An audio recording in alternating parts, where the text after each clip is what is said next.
I want you better as ever. Ain't nobody better. What's up, y'all? This is your girl T, here with another video. Jenny Collection sent me their Brazilian bundle package, which comes with a frontal. So I also got some other things in the package, which was a brush, a frontal glue, and a comb. But we don't need none of that, so I'm gonna throw it out the window. No, I'm just playing, but we don't need it right now. This is what I want to talk about, the actual hair itself. So it looks like this in the package, and you have everything you need all in one package. 18, 20, 22 bundles, and a 13x4 temple lace. Now, I've never seen a temple lace before in my life, so I'm going to show you what I did with this, because this is new to me. So it's a frontal, but I'm going to show y'all in a second. These are the 3 bundles here, and that's the frontal. So that's the frontal. Look at it.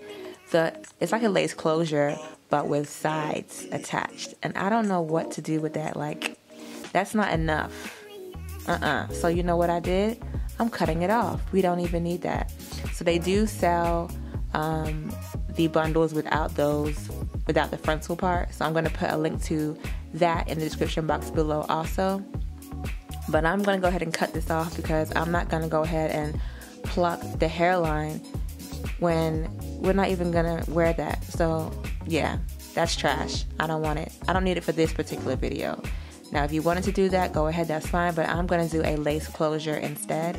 So these are my 3 blockheads. One is small, one is medium, one is large. Small would be a 20-inch, medium would be a 22-inch, and a large would be a 23-inch. So this is my spandex dome cap. If you want to purchase these blockheads, I'll show you where you can get it from, which is Amazon, and I'll put the link below also. So I'm going to go ahead and sew the lace closure, not a frontal anymore, it's now a lace closure, onto my spandex dome cap and secure it in place with some T-pins.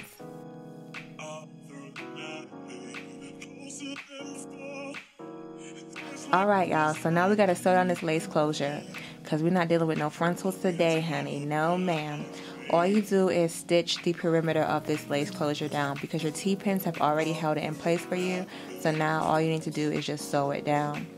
And you might need a tripod. You can use your lap. I don't know how you want to do it, but they have tripods you can use to hold the blockhead up while you sew. And just stitch it all the way around, causing a bit of tension to make sure that the lace closure is laying flat.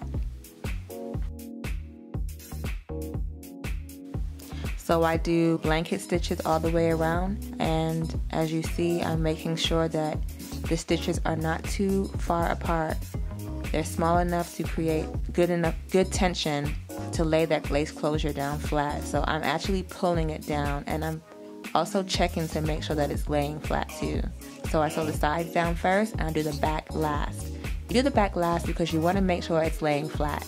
I found out that whenever I do the left and the right side first, I'm ensuring that by the time I get to the back, everything is already laying flush. So that's what I'm doing here. And you just sew that thing all the way around. I wanted to mention that these canvas blockheads that I give you the link to, it comes in a cloth material, but I cut off the cloth on all my blockheads. So you can do the same thing as well. The reason why I do that is because I like to stitch like crazy and I think about it, and if I sew onto that cloth material, it's going to be an issue. So whenever you do purchase these blockheads, just know you can cut off the cloth, and that way when you're stitching you don't have to worry about it getting caught onto the blockhead. You know, a cute little tip right there. So now I'm almost finished, and I'm just going to finish up the end part and lock it in place.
So now I'm going to show y'all one time how to do a knot. Rewind if you need to. You put it through and then you wrap it around your hole 2 to 3 times. So that's 1, 2. Okay, I did it twice and I pulled through, and that's a knot. So that way you don't have to worry about it unraveling. So it's super, super easy, and yeah. So that's that. Now we gotta cut off this extra lace we got going on here because we don't need it at all. So now I'm just cutting off this lace like so. So now I'm just showing y'all that there are no lumps, there are no bumps. Lace closure density is perfect, and yeah, we're good to go. I did not bleach these knots. I'm not gonna bleach these knots. All I'm gonna do is squeeze a line in the lace closure, and that is about it. So now I noticed on this particular frontal that it has a little widow's peak or whatever going on because it was a frontal. Since we're not rocking it as a frontal, I'm going to just cut that off because it's going to be flapping and I don't want to have to use any glue or gel for this thing to lay down. I just want it to lay down flush. So if you are going to use glue or gel to lay down the lace closure portion, then don't worry about that. But be assured that if it is sticking out like that, it's going to lift, and that's not cute. So now let's get to the bundles. I am going to sew in the bundles going from short to long just because I'm going for more fullness. So I'm going to put the 18-inch first, then the 20, and then the 22 to give me more of a blunt look because I want it to be like a blunt.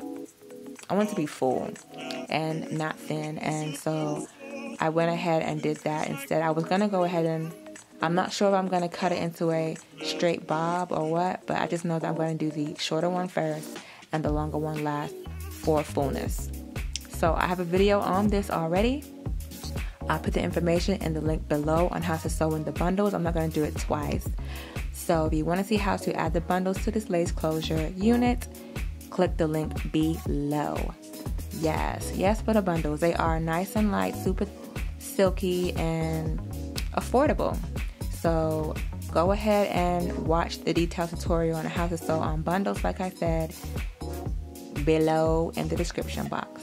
Thank y'all for watching. Check out part 2 on how I put this bad boy on my beautiful model.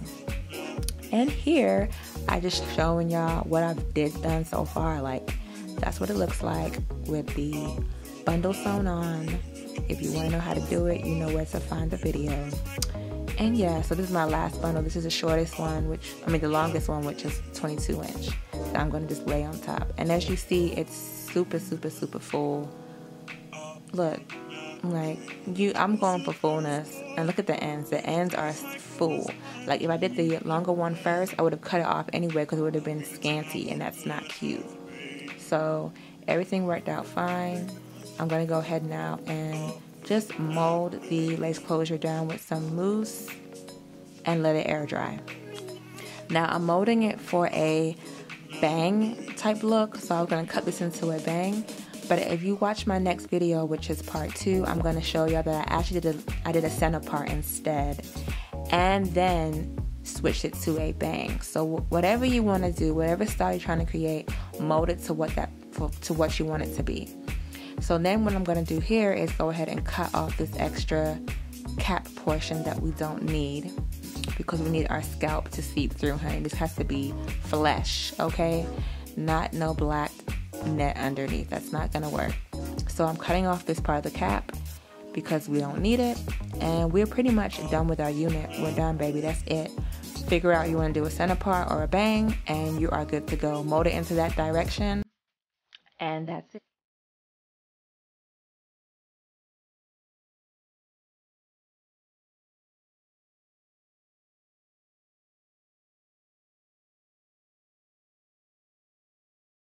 So up next, we got the application. seeing how it fits. She is a 22 inch circumference, so we did do a medium for her, and it fit perfect. We didn't even have to add the band to the wig to make it more secure. So we did the center part. I'm tweezing the lace closure, and she's loving it. And I also did a bang as well.